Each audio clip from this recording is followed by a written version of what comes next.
Hello dan Assalamualaikum. Saya Hasbullah dan hari ini kita akan belajar tentang asas SQL built-in function.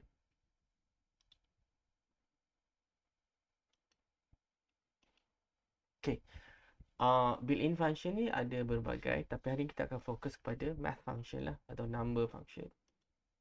Okay, function built-in function adalah function yang disediakan kepada dia oleh database sendiri lah.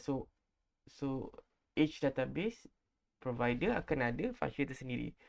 Function ni kita boleh kata adalah satu macam shortcut untuk kita achieve untuk analysis, untuk achieve data manipulation, calculation, or string manipulation. Okay. So jenis-jenis jenis-jenis function dalam database ada berbagai. Ini adalah contohnya string function. Kita bermain dengan, kita manipulate string, math, kita akan banyak dalam calculation, analysis, date, kita akan bermain dengan date.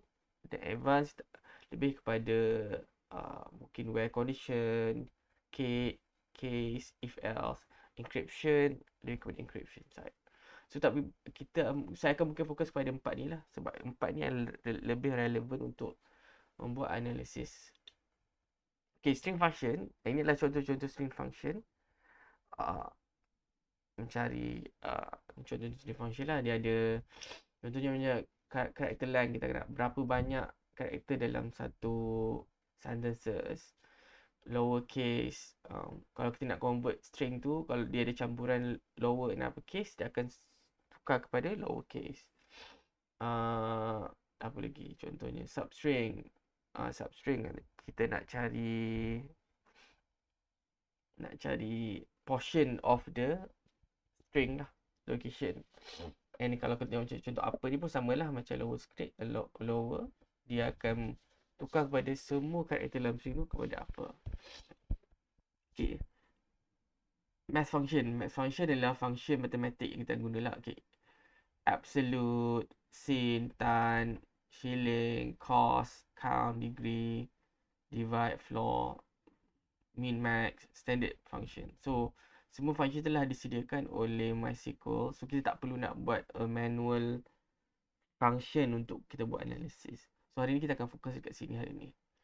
Dan contoh date function adalah ini adalah contoh date function banyak. Mungkin next presentation saya akan tunjuklah cara gunakan date function. Dan kita ada advanced function. Advanced function ni banyak digunakan untuk buat macam condition, if else, macam kita ada case, kita ada case, current user untuk management of database, nak tahu siapa user, version DB kita, ni semua advanced lah. Most sebahagian daripada ni banyak kita gunakan untuk if and else punya case, sebahagian daripada kita guna untuk data management case lah, untuk DBA punya side. Okay, asas struktur function adalah senang saja.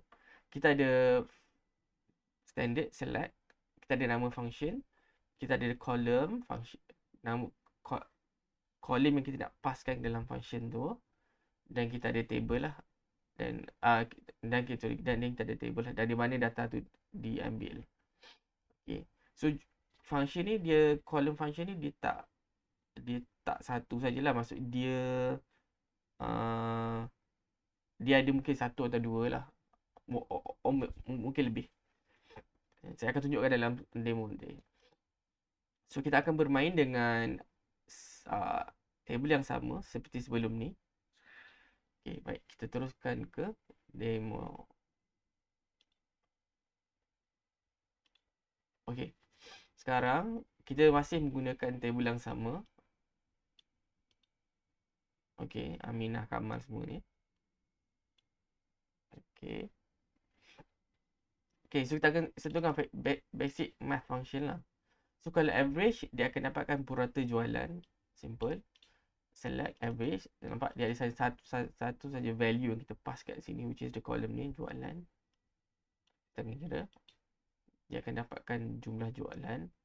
So basically dia sum up semua jualan ni dan dia bahagikan kepada berapa row lah. Okay. Untuk count pula, dia akan kira berapa banyak row dalam database ni. 1, 2, 3, 4, 5, 6. So basically kita akan dapat 6 row. Okay. Sum jualan merujuk kepada jumlah jualan. Standard, macam tambah semua jualan. Tapi dalam kes, bolehkah kita buat sum, bolehkah kita buat sum kepada name? Sebab dia bukan number. Selalunya mathematical function ni kita akan paskan value yang number. Boleh tak? Mari kita cuba. Saya expect dia akan error lah. Oh, dia akan kosong lah. Maksudnya tak ada value lah. Still valid lah. Lepas tu kita ada standard min and max function. Min bukan nama, dia jualan. Okay. Maksimal 50,000. Minimum adalah 5. Betul ke? Mari kita check. Maksimal 5,000. Minimum dah 5. Okay, betul. Okay. So kita ada a little bit advanced function yang lebih advanced mode. Mode ni kita gunakan untuk apa? Untuk ni dia macam, kalau dalam case ni dia akan tengok berapakah baki kepada bahagi. So dalam case ni sepatutnya dia akan 2 lah. Maksudnya 12 bahagi 5 dia akan berbaki 2. Contohnya dia akan baki 2. Dia lebih kurang macam ni lah. Contohnya kalau 12 bahagi 12 bahagi 2, dia akan return 0 sebab 12 boleh dibahagi dengan 2 secara total lah maksudnya. So selalu function mode kita gunakan untuk contohnya nak tahu dia ni odd ke even number. Contohnya kalau tak ada baki, dia adalah even, and kalau dia ada baki, dia adalah odd. Contohnya kita buat 3 lah. Kita buat 3.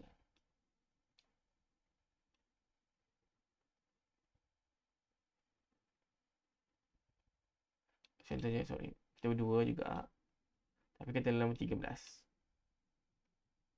So dia akan return some value lah. Kalau dia return selain daripada 0, kita akan buat ni adalah kita katakan sebagai nombor odd.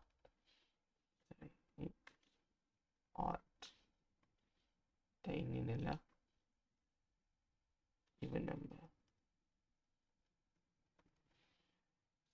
Maksudnya nombor yang boleh dibahagikan 2 dengan nombor yang tidak boleh dibahagikan 2 lah.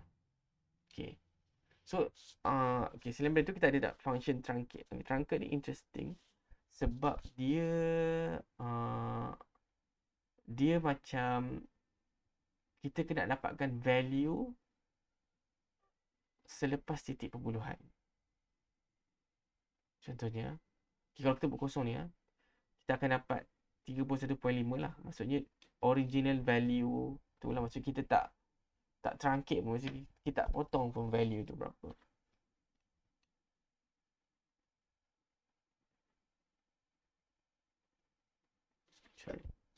Sorry. Dia akan value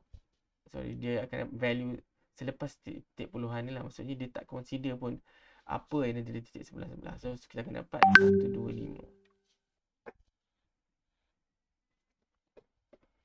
Yang kedua, kalau satu ni maksudnya kita akan tengok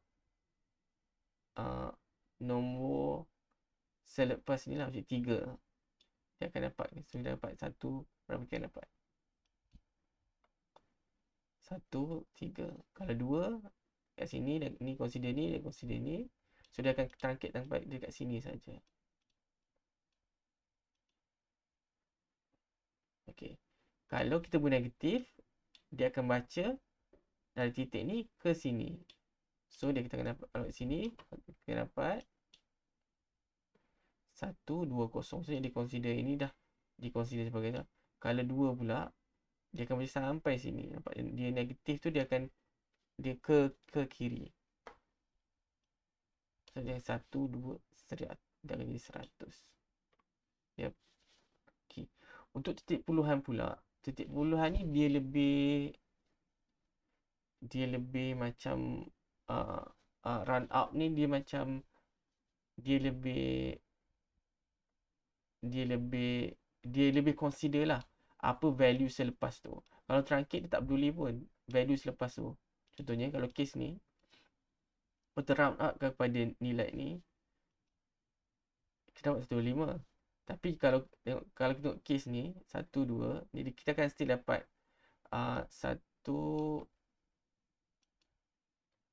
12.3 still sebab value sebelum dia adalah 1, maksudnya 1 ni tak berubah. Kalau dia 5 dan kat atas dia akan berubah. Contohnya dalam case ni okey 2 1 2, tapi tengok case selepas dia apa, nombor selepas dia apa.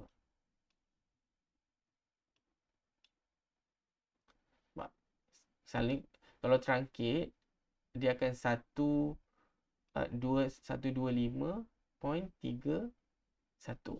Tapi kalau dia round dia akan dapatkan dia akan tengok nombor sebelah dia, which is ni 5 besar dari 5 dan lebih besar. Apa-apa nombor 5 dan ke atas dia akan tambah 1 ke hadapan. Dia macam bundarkan lah, dia macam bundarkan. Kalau kita ulang yang sama tapi function yang berbeza, dia akan dapat contohnya 31.2 kan, dia akan 125.31. Okey, betul. Okey, floor function dia akan dapatkan value nombor integer, nombor whole number integer and whole number lah, maksudnya nombor bulat. Dia akan baca selepas bulan dia tak peduli dah. So, kalau ada case tapi dia still ada still behave like a rounding number. Dia still consider apa value selepas titik puluhan tu. Contohnya 3 ni sepatutnya 125 tak berubah lah. 125. Tapi kalau tengok case ni, sebab lepas titik puluhan adalah 6, which is lebih daripada 5, dia akan berubah kan 1, 2. Sorry. Dia tak berubah.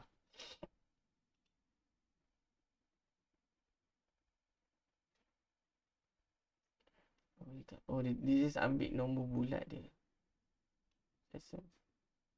Smooth. Salah. So just ambil nombor yang depan ni je lah, nombor floor dia. Okey. Itu sahaja. Terima kasih. Bye.